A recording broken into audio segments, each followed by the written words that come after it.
What's up? Hey, hello, everyone. Wow, so today we are back early on this Sunday morning going to talk about Survivor Season 41, our initial tribe reactions. So, my name is Rachel. I'm Alyssa, and we're super excited that now we know the tribes that everyone's on, and we get to talk about how we think people in the tribes are going to interact with each other.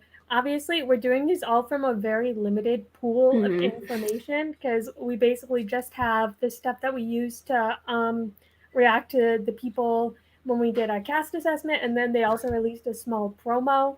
But we don't really have that much information to go off of. We're giving our best guess based on our perceptions of these people. Obviously, we haven't been looking at spoilers or anything, so we could be totally wrong, and that's okay.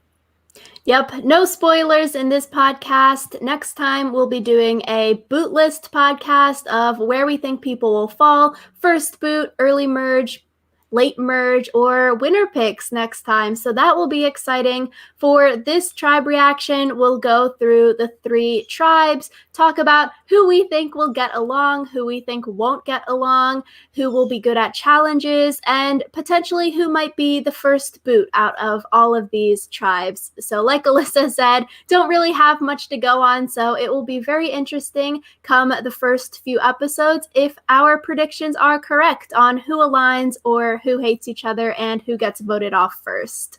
Yep.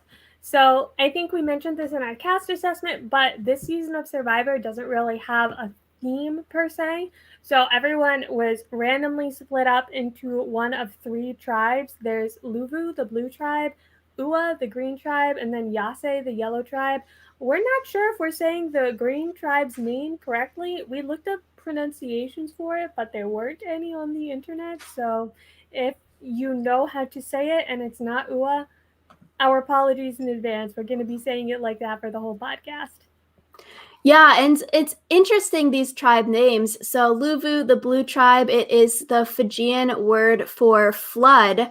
Uwa, the green tribe, is the Fijian word for wave. And then Yase, for yellow tribe, it is the Fijian word for lightning. So, I thought that was cool. Very like going back to the culture of Fiji, the land that they're on. And so, the three words flood, wave, and lightning are very like danger words. So maybe that's the monster that Jeff is talking about. So it's interesting that they picked these kinds of danger, natural disaster words for these tribe names. It seems almost like they're jinxing themselves because it's like enough bad stuff has already happened this year. Can we please not tempt fate? Like, please. Another monsoon evacuation a la Millennials versus Gen X, David versus Goliath, where they have to remove everyone from the camp and stick them in shelters overnight because of some kind of storm disaster. So hopefully that doesn't happen. Yeah, that would be bad. So, going into Luvu, the blue tribe, the word for flood, the team is Danny, who is the ex pro football player, Deshawn, who is the medical student, Erica, who is the communications manager, Heather, who is the stay at home mom, and I learned that she actually used to be a teacher as well. So, that might come into play with the whole. There's a ton of students, multiple teachers, ex professors on this team on the whole season. So that might come into play. Nasir, who is the sales manager, and Sydney, who is the law student. So I feel like right off the bat, Alyssa, does this tribe look more physical to you than the other two? It just seems stronger to me. I feel like part of it is they have Danny, who is obviously an ex NFL player, and then I guess none of the other people are super physical, but they also don't strike me as like the nerdy type. Like I feel like a lot of times in Survivor, you can definitely tell which characters are supposed to be like the nerds that don't do well in challenges, and I feel like this tribe doesn't really have a lot of those. It does have like some younger people like Deshawn and Sydney are both like their mid 20s, so like physical peak time, I guess. So I could see this tribe doing very, very well in challenges. Yeah, it seems if maybe the challenges are more puzzle focused, then maybe like the brute force, the brute strength don't really like matter, because that doesn't really matter when you have to do the puzzle at the end of the challenge, because the puzzle, as we say, is the great equalizer. They do seem very, very strong physically. For some connections of people on this tribe, we have 3 parents. So Danny, the football player, Nasir, the sales manager, and Heather, the stay-at-home mom, all have children, so maybe they could bond over that. Danny, I believe, has like a very, very young kid. They're like 1 year old or something, or not even that. So their child is super, super young. Erica and Deshawn could have a connection because both of them have said that they were supposed to play back in 2020. They were all ready to fly out here last year, but then got pushed back to this cast. So maybe if they're talking about what they did in quarantine over the pandemic, maybe both of them mention and bond over being cast last year, but then being pushed back to this year. And Deshawn and Sydney, both current students with the med student and the law student, maybe they bond over being students and being in like post-grad school right now. Yeah, I can definitely see that being the case. I think one thing that I like about this tribe is that they have like pretty diverse experiences. Like, I was kind of worried that all of the students would end up on the same tribe or something like that.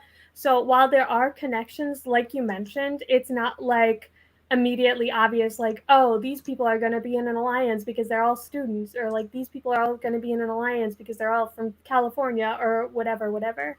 So. Yeah, I agree. I think it is a pretty diverse tribe. I do wonder, in such a small tribe, because it's groups of 6 right now, and it seems like when there is a tribe swap, they're not going to be tribe swapped into 2 tribes, but they're going to continue to be tribe swapped into 3. So maybe at 15, they're going to be switched into 555. So that could be a little bit interesting because these tribes are so small. You really don't have anywhere to hide. And usually in a tribe of 8, 9, 10, there are a lot of places to hide. Maybe if you're not so good at the physical aspect of the game, you know, someone becomes super annoying and then they get voted out first in front of you as the quote weakest person on the tribe. And so I do wonder, because the tribes are so small, in the first boot, you're not going to vote out the football player, really. You want that strength on your tribe, unless, say, someone is super annoying, they're very bossy, they are rude to a ton of people at camp, then maybe you vote them out if a stronger person is being super rude and annoying at camp. Maybe you vote them out first, but I do wonder, you want those people for challenges, so it sort of worries me that this tribe, maybe they won't even go to tribal because we're saying they look so strong, but it does worry me for the quote, maybe smaller or weaker people on this tribe. I think it's interesting though, because if you know that there's going to be a tribe swap, and you know that, like, oh, they'll probably tribe swap us at 16 or 15, you might not prioritize as much getting out the like weaker players, because they might not be on your team for very much longer. And so like if someone is really annoying you and like decreasing your quality of life, maybe that's worth potentially losing the next immunity challenge to not be like pissed off for 3 days straight. Especially because I feel like with interpersonal relationships, going into a tribe of like 6 strangers is hard, but it's even harder after a lot of people have spent a lot of the past year basically only being with their family or people that they're close to. So it's like there's an extra layer of it where people aren't maybe as socialized as they have been in the past. Yeah, it will be interesting because a lot of these people do seem like very big fans. A lot of these people on the cast are newer fans. A lot of people mentioned that they just got into Survivor because of Survivor being on Netflix, or they saw David vs. Goliath, a very recent season of Survivor, and that is what that has got them into this show. And then they went and like binged other seasons and stuff like that. So it does seem like there are a lot of fans on this season, which is good. So they are probably thinking, like you were saying, oh, we're probably tribe swapping. They don't know they're tribe swapping into 3. Maybe they think they're tribe swapping into 2. And so then they won't prioritize strength. But if they aren't thinking ahead and they are thinking, let's win challenges, let's not go back to tribal council, I could see Danny, Deshawn being safer, less expendable, the football player and the med student. And Nasir and Sydney are both athletes. They talked about being really good at running, getting into running during quarantine in their interviews. So they seem quite fit. So I don't know. It sort of worries me for like Erica or Heather, although Heather in her interviews has said that she grew up outdoors, she's done a lot of fishing, which could be useful for the tribe, especially if Heather, super outdoorsy woman, goes fishing, provides for the tribe, then that could like bring her up on the totem pole. We don't want to vote her out because she skins the fish for us, she goes hunting for us, that kind of thing. Yeah, I guess it's also like chances seem low that they will go to tribal. So it might just be one of those things where worrying over their fate might not even be applicable for now because they have a stacked team. Like we said, basically all of them are athletes or at least athletic looking. So Exactly. And if they're not super athletic, maybe they pulled their weight in the puzzles for the challenge, which makes them less expendable for the team. And I was wondering if smaller tribes impact the women more than the men as the first boot off of their smaller tribe because of like physicality and whatnot. So I looked up for other US 3-tribe seasons and the first boot off of all of their tribes. So the first boot off of each tribe in HHH were all women with Katrina, Simone, and Rourke. But in Brain Brawn Beauty 1, it was not that way. It was 3 men being voted off first with David Sampson, Bryce, and Cliff. And then it was sort of mixed in Brain Brawn Beauty 2 with Darnell, Liz, Caleb had the medevac, so that doesn't necessarily count, I guess, in being voted out. But Anna was the first person voted out of her tribe in Brain Brawn Beauty 2. So it does seem like a mixed bag. It's not that smaller tribes seem to negatively impact women who may be seen as weaker and they get voted out, but it does seem like it is sort of mixed, and it's mixed where if the man is being super annoying and bossy on the tribe, they get voted out first. yeah, where it's kind of like you have to be doing something in order to get voted out. That's interesting. Yeah, so hopefully that means good things because, you know, Erica seems like a big fan. She was cast for 2020, so it does seem sort of sad if she's the first boot just because she might be less physical than the athletes on her tribe. Yeah, I hope that doesn't happen. I always get sad when super fans go first because it's like the recruits probably don't care beyond the fact that they get a smaller check. So yeah, exactly. So going into Ua, which is the green tribe, this is the Fijian word for wave. Their team is Brad, the rancher, Jeannie, the grocery clerk, JD, who that is Jairus. He goes by JD. So he is the college student, Ricard, who is the flight attendant, Sarah, the healthcare consultant, and Chantel, the pastor. I feel like an interesting thing about this group is that some of them, like, I wouldn't call any of them like necessary athletes, but I feel like a lot of them have physically strenuous jobs because it's like a rancher, obviously you're going to be doing a lot of outdoor work with very large animals. It probably helps to be able to like move quickly in that case. Grocery clerk, you might be on your feet for 8+ hours a day. Jairus said that one of his like hobbies is jujitsu. So like I feel like they're less like muscles and brawn athletic and more like casually athletic, I guess. So I would be interested to see their challenge performances. Yeah, the green and yellow tribe, which we'll talk about next, seem like such a hot mess to me. They put all of the quirky people together. So I do wonder for the green tribe, it's harder, I think, to figure out more of tribe dynamics versus the blue and the yellow tribe. You can sort of maybe see where people are going to fall. But this tribe, it's like everyone has strengths and maybe people have weaknesses. And also, this tribe has a lot of people that are in like customer service jobs with Jeannie in the grocery clerk position, Ricard as a flight attendant, Chantel as a pastor dealing with a lot of people. So I wonder if their social games are going to be so good because they've dealt with so many different kinds of people in their day-to-day life that they're able to relate to all of these people on the tribe.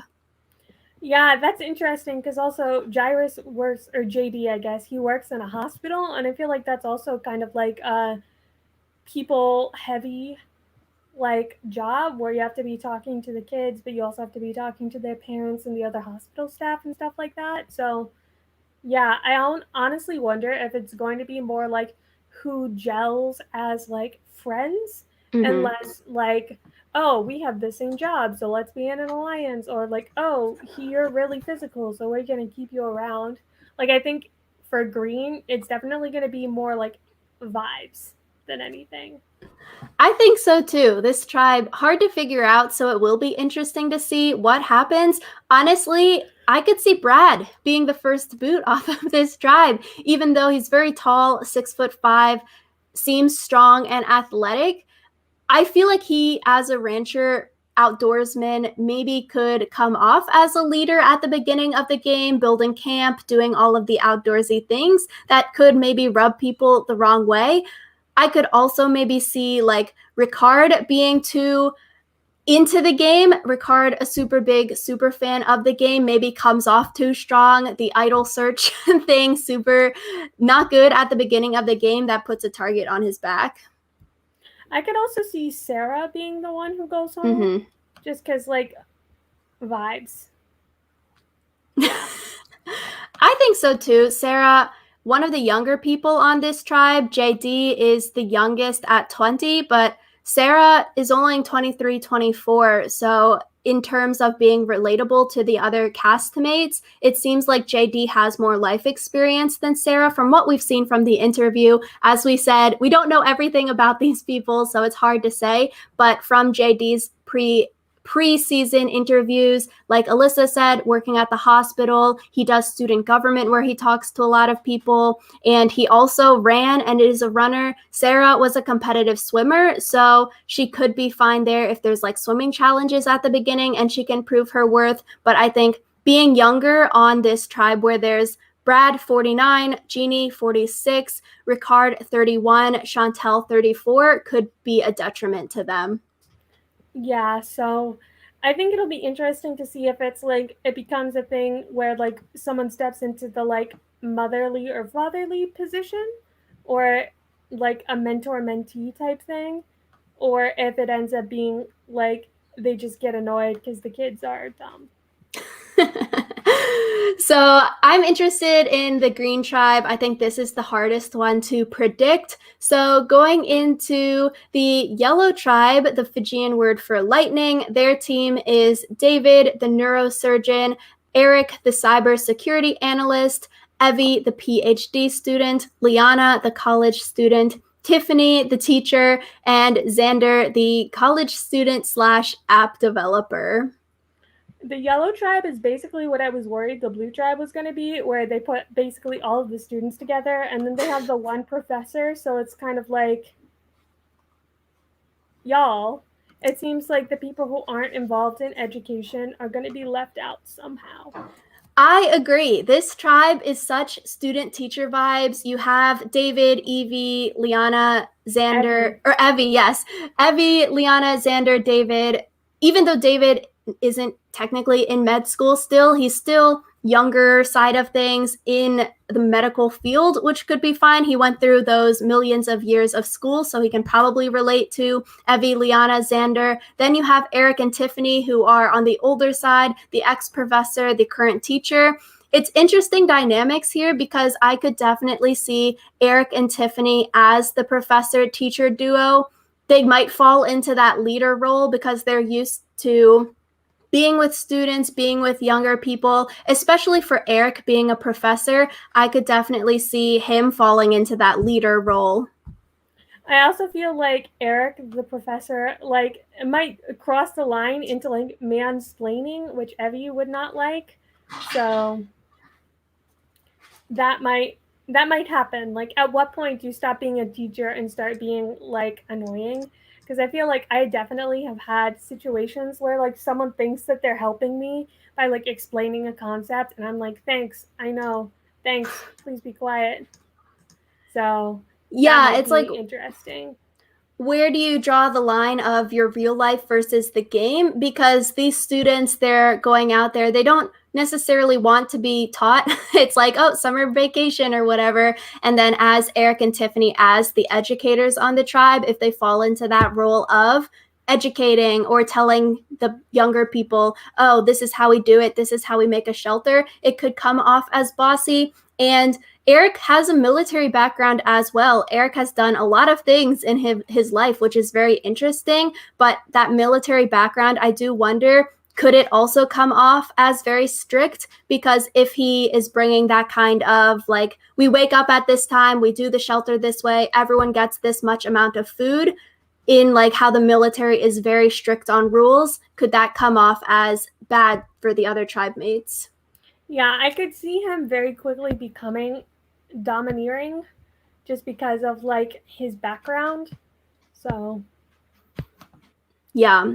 And everyone online is saying David and Evie are going to fight a lot, and they're going to be like the two heads of two different opposing alliances, which I personally am not sure if I exactly see. Evie in their preseason interviews have said that they don't like mansplainer men. And so a lot of people are thinking David is going to be a mansplainer man, which I don't know. I feel like from David's preseason stuff, yes, he can come off as arrogant, but like we were saying in the cast assessment, it does seem like David is very confident, and you have to be confident to be a doctor because you have these people's lives in your hand. And I don't know. I feel like I see David as more of like a humble doctor rather than an arrogant doctor that's going to mansplain to the entire tribe of how to do something. yeah, and I feel like especially being a doctor in the time of COVID, like you probably are just sick of people.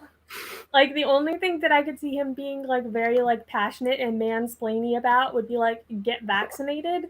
And I feel like everyone who goes onto the island has to be vaccinated. So like that's not really something that he would get preachy about. So Mm-hmm.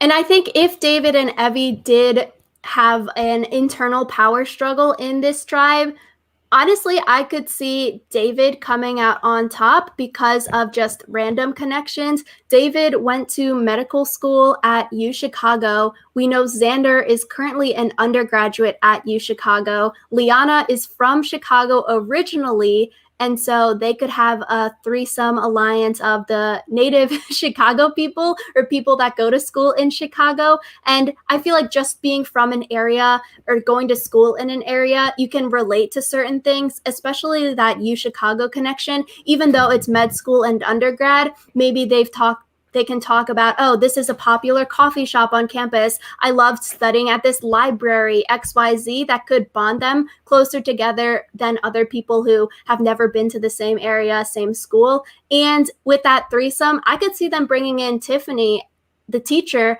as their fourth person to have a 4-2. yeah, and then that would leave Evie and who?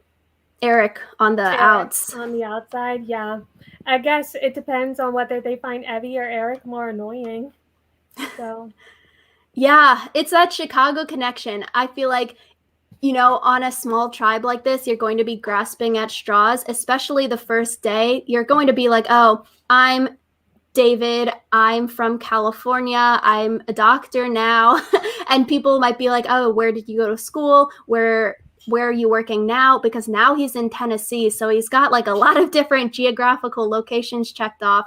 And I think, bonding over locations or schooling can definitely come into play. And maybe Evie can get into that group too because of the Harvard connection. U Chicago, Georgetown, all great schools. So maybe they're like, Evie's also very smart. Let's bring them into the group as well. Having a smart people alliance.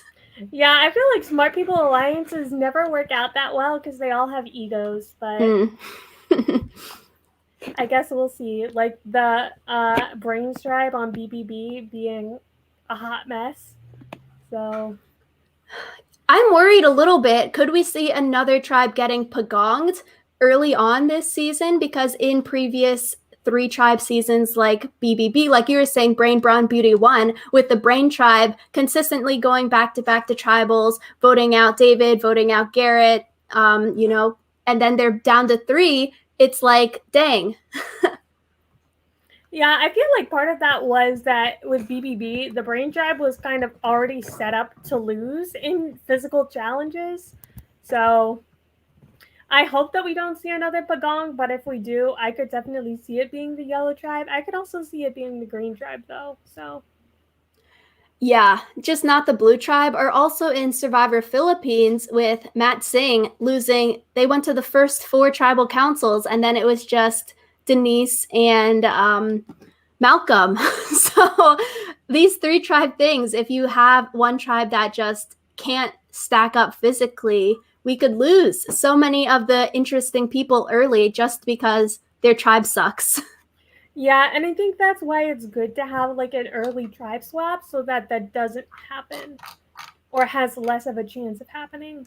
Because if you have an early tribe swap, then the like strong people get redistributed, and hopefully they don't all end up on the same tribe again. Yeah. So I feel like any other things with our tribe reactions? Not really, just that I think blue is going to be overpowered, and I'm interested to see how these people like actually interact because it's so different like interacting like what we see of them on paper versus seeing like the whole human. So I agree. These interviews preseason, yes, they can tell us stuff about the players, but a lot of times people have these thoughts of how I'm going to play the game, and then they go into the game and they don't do what they say they're going to do, and they don't act how they say they're going to act in preseason stuff. So it will be interesting how people stack up on paper versus in the game. So I'm so excited. We have less than 2 weeks, 1.5 weeks now until season 41. So it'll be a fun time. it will be a fun time. And like we said we're going to be doing a boat list in the near future. So keep your eyes peeled for that. And we will see you guys next time.